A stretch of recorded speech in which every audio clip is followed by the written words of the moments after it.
Hello students, ये हमारा डॉबर बीच जो हम आपकी पोएम थी उसका सेकंड वीडियो लेक्चर है। ठीक है, फर्स्ट वीडियो लेक्चर हमारा कंप्लीट हो चुका है।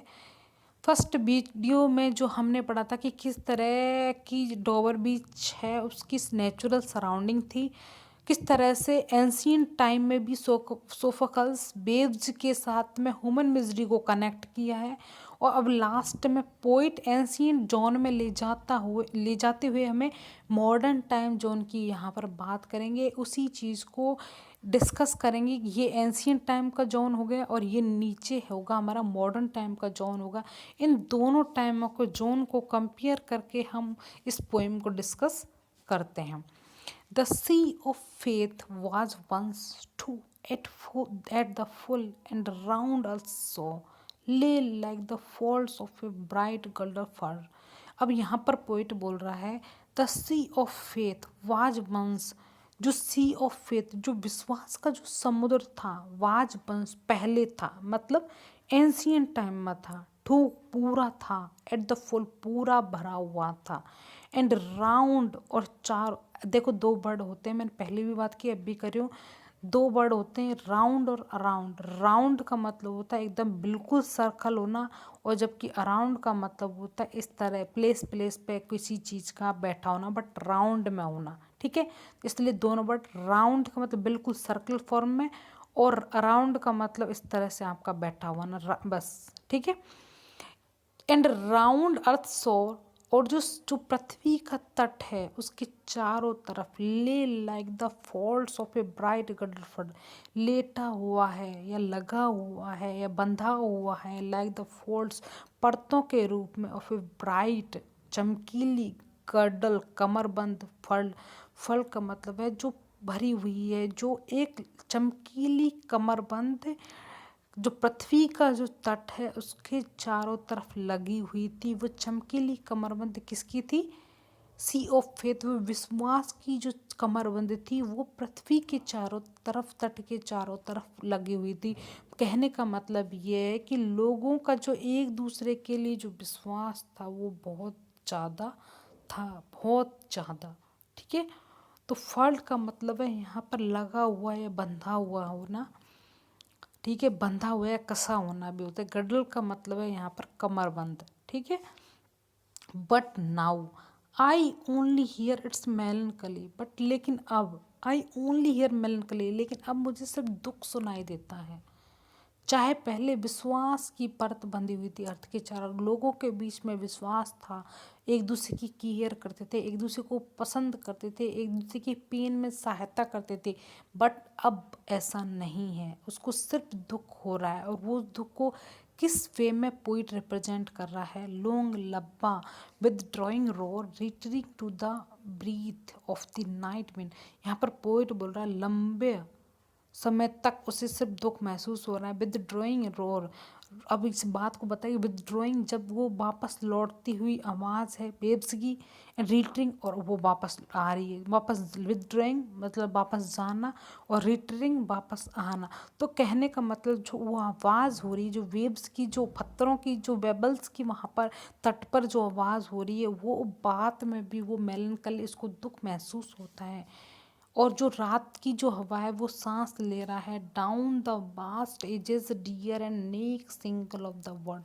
कहने का मतलब है जो विशाल जो किनारे हैं, नीचे जो विशाल किनारे हैं वो डियर, वो भयानक लग रहे हैं उसको, और नेक सिंगल ऑफ द वर्ल्ड, और जो छोटे छोटे से ऐसे छोटे छोटे से बिल्कुल चिकने पत्थर, जिनके जो बिल्कुल वेव्स की वजह से बहुत ज़्यादा चिकने हो गए, वहाँ उनको यहाँ पर नेक की का कंपैरिजन किया है कि वो सभी चीज़ें यहाँ पर जो नीचे जो विशाल जो किनारा है वो भी भयानक लग रहा है, एंड नेक, और जो पत्थर पड़े हुए हैं जगह जगह पे वो भी उसे भयानक लग रहे हैं, वो भी उसे एक दरल ऐसा। इसका मतलब ये कि जो सिंगल्स जो बचे हुए हैं, जो लोगों के बीच में जो फेथ खत्म हो गया है, उस फेथ को यहाँ पर पोइट अपनी जो अर्थ के जो तट है उसकी जो बचे हुए सिंगल्स हैं, अब सिंगल्स क्या होता है, जब ले वेव्स लौट जाती है आ जाती है उसके बाद में आपने देखो को बहुत सुंदर सुंदर गोल गोल पत्थर तट पर पड़े रहते हैं।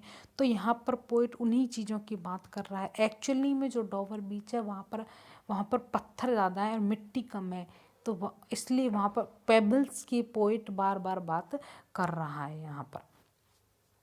हाँ, अब यहाँ ये तो यहाँ तक हो गया आपका। अब नेक्स्ट टेंजा और स्टडी चलते हैं।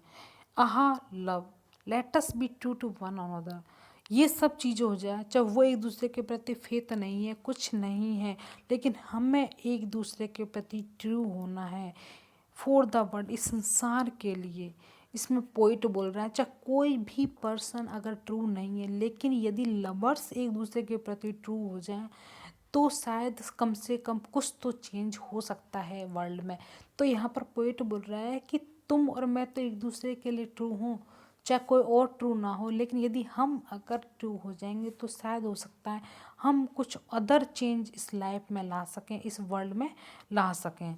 विच seems to lie before us like a land of dreams. लेकिन ये सभी चीज़ें तो हमारे लिए सपनों की भूमि के समान दिख रही है। अब वो जो वर्ल्ड है उसको एक सपनों की भूमि क्यों मान रहा है यहाँ पर पोइट? वो इसलिए मान रहा है, वो उसको ब्यूटीफुल मान रहा है। सो वेरियस अलग अलग तरीका का है। सो ब्यूटीफुल बहुत ज़्यादा ब्यूटीफुल भी है और सो न्यू बहुत ज़्यादा नया भी है। तो यहाँ पर पोइट बोल रहा है कि जो, लेकिन ये जो मैंने इसको एक तरह से इमेजरी सेट की कि मेरा जो वर्ल्ड है, जो मेरा संसार है, इस तरह का होना चाहिए, बट एक्चुअली में ये सिर्फ मेरा सपना है। रियली में कैसा बता रहा है, the really neither Joy nor love. Really में ना तो इसमें प्यार है, ना आनंद है, और ना ही किसी तरह की कोई चमक है। नो सटुर, ना ही इसी में किसी को कुछ दिया जाता है, लिया जाता है, ना ही पीस है, और ना ही किसी की दुख में सहायता की जाती है। And we are here as on a darkling plain swept with confused alarms of struggle and flight. अब यहाँ पर पोइट बोल रहा है वी आर हेयर, हम तो एक डार्कलिंग प्लेन है, एक अंधेरे नुमा समतल जगह पर हैं। स्वेप्ट जो भरी हुई है, स्विफ्ट का मतलब यहाँ पर है फुल, ठीक है, फुल है, जो फुल है विथ कन्फ्यूज, संशय में, जो जो जो स्ट्रगल और फ्लाइट, जो क्या संघर्ष करें या फ्लाइट करें या अलगाव करें या बिगराव करें, एक दूसरे के लिए दूरियां हों। तो यहाँ पर इन सभी चीज़ों को सोच के उनके जो मस्तिष्क हैं, जो उनके माइंड हैं, वो भरे हुए हैं। उसमें क्या सही है क्या गलत है, किस तरह से वो स्ट्रगल करें, किस तरह किसी की सहायता करें, इन्हीं सभी चीज़ों से उनके दिमाग भरे हुए। सिर्फ अपने लिए वो एक दूसरे के लिए संघर्ष करते रहते हैं और अपनी अपनी लिए वो इसमें लड़ाई करते रहते। उनका जो दिमाग है पूरी तरह से कन्फ्यूज्ड है, कन्फ्यूजन में भरे हुए हैं। वह ऐसा उनका दिमाग किस तरह से होगा, यदि इग्नोरेंट आर्मीज क्लेस मैनेज, यदि अनजान आर्मी जो अपने सोल्जरों की किसी तरह की कोई पहचान नहीं है, अगर वो रात में क्लैश करें, फाइट करें, तब वो अपने आप को ही नुकसान पहुंचाएंगे, अपने ही जब जो सोल्जर हैं उन्हीं को ही हानि पहुंचा। कहने का मतलब है जब उनको रात में दिखेगा ही नहीं कि कौन मेरी सेना कौन हो, तो अपने आपस में वो एक दूसरे को मारकर विजयी होने की कोशिश करेंगे। तो यहाँ पर पोइट बोल रहा है कि जिस तरह से इग्नोरेंट आर्मीज़ को भी नहीं पता कि उनकी आइडेंटिफिकेशन क्या है, उनके सोल्जरों की किस तरह से अपनी सोल्जरों को पहचान सकते हैं, बट अगर नाइट में अगर वो लड़ाई करेंगे तो ऑब्वियसली वो अपने साथियों को नहीं पहचान सकते और उनको ही आपस में मारेंगे।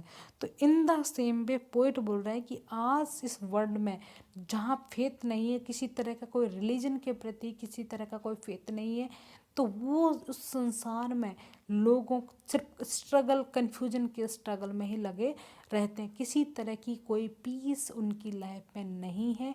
वो सिर्फ अपनी एम्बिशनों को क्रिएट करने में, उनको पाने की चाहत में लगे रहते हैं। एक तरह से ये जो माहौल हमारे यहाँ जो फॉरेन कंट्रीज़ में भी क्रिएट होता है, हमारे यहाँ भी क्रिएट हो रहा है। तो इसका मेन रीज़न जो इंडस्ट्रियलाइजेशन को यहाँ पर उस टाइम जोन में, विक्टोरियन इरा में इंडस्ट्रियलाइजेशन को ही मेन टारगेट किया गया था। और इसी वजह से चाहे विलियम ब्लेक की पोइम्स हो, लंदन वगैरह, या कई राइटरों की या कई पोइटों की पोइम्स में इस बात को आइडेंटिफाई किया कि इंडस्ट्रियलाइजेशन का काफ़ी हद तक सोशल वैल्यूज़, मॉरल वैल्यूज़ पे फ़र्क पड़ा था। तो शायद इनडायरेक्टली पोइट उन्हीं चीज़ों की यहाँ पर बात कर रहा है।